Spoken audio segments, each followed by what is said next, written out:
Commission খোৱা মাজৰ যি মধ্যভোগীৰ ব্যৱস্থা আগৰ চৰকাৰবিলাকৰ দিনত আছিল সেইবিলাক লাহে লাহে আজি প্ৰায় আমাৰ চকুত নপৰা হৈছে, নেদেখা হৈছে। গতিকে বিশাল এক সংস্কাৰমুখী পদক্ষেপ মাননীয় মুখ্যমন্ত্ৰী ডাঙৰীয়াই অসমখনত লৈছে। ইয়াৰ লগে লগে অসমত আমাৰ মাটি ভেটি, আমাৰ জনসংখ্যা ইত্যাদি যিবিলাক বিষয় আমাৰ সমস্যা আছিল, তাৰ কাৰণে মুখ্যমন্ত্ৰী ডাঙৰীয়াই বিগত সময়ত যি সংস্কাৰমুখী পদক্ষেপ লৈছে, ট্ৰান্সফৰ্মেটিভ ষ্টেপছ লৈছে, তাৰ ভিতৰত আমি ক'ব লাগিব আজি যে বহু বিবাহ পলিগেমি বিল 2025 অসমৰ অস্তিত্ব, অসমৰ সুৰক্ষা, জনসংখ্যা নিয়ন্ত্ৰণ আৰু সুৰক্ষিত অসমৰ কাৰণে এই বিধেয়কখন, এই আইনখন এক মাইলৰ খুঁটি হিচাপে আজি অসমৰ ৰাইজে বিবেচিত কৰিছে।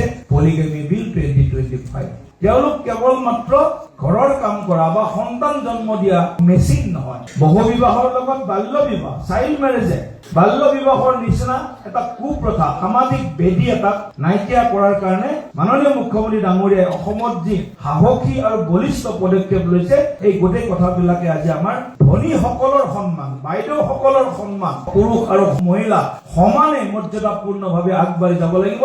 তাৰ কাৰণে বাল্য বিবাহ ৰোধ কৰাটো আন এটা ডাঙৰ ট্ৰান্সফৰ্মেটিভ ষ্টেপ অসম চৰকাৰে অসমত লোৱা আমি দেখা পোৱা ভিতৰত অন্যতম এটা। ইয়াৰ লগে লগে মহিলা সবলীকৰণৰ কাৰণে, যুৱ সবলীকৰণৰ কাৰণে আৰম্ভ কৰি দিব্যাংগজনলৈকে প্ৰধানমন্ত্ৰী ডাঙৰীয়াৰ PMAৰ পৰা আৰম্ভ কৰি PMGSৰ পৰা আৰম্ভ কৰি PM কিষাণৰ পৰা আৰম্ভ কৰি গৰীব কল্যাণ অন্ন যোজনালৈ প্ৰতিখন আঁচনি সফলভাৱে ৰূপায়ণ কৰা যদি ৰাজ্য ভাৰতবৰ্ষত কেইখনমান ওলাব, মাননীয় প্ৰধানমন্ত্ৰী ডাঙৰীয়াৰ চেন্ট্ৰেল ফ্লেগশ্বিপ প্ৰগ্ৰেম, কেন্দ্ৰীয় জনকল্যাণমুখী আঁচনিসমূহ কেন্দ্ৰীয় চৰকাৰৰ সফলভাৱে ৰূপায়ণ কৰা, তাৰ ভিতৰত এখন অন্যতম ৰাজ্য অসম হিচাপে আজি বিবেচিত হৈছে, স্বীকৃতি লাভ কৰিছে। এটা সময়ত বহু উদ্যোগ বন্ধ হৈ গৈছিল। আজি অসম উদ্যোগীকৰণৰ এটা ডাঙৰ হাবলৈ ৰূপান্তৰ হোৱাৰ দিশত বায়োফুয়েল ৰিফাইনাৰী, বেম্বু বেছ যিটো ৰিফাইনাৰী তাত আজি আমি উৎপাদন আৰম্ভ কৰিছো।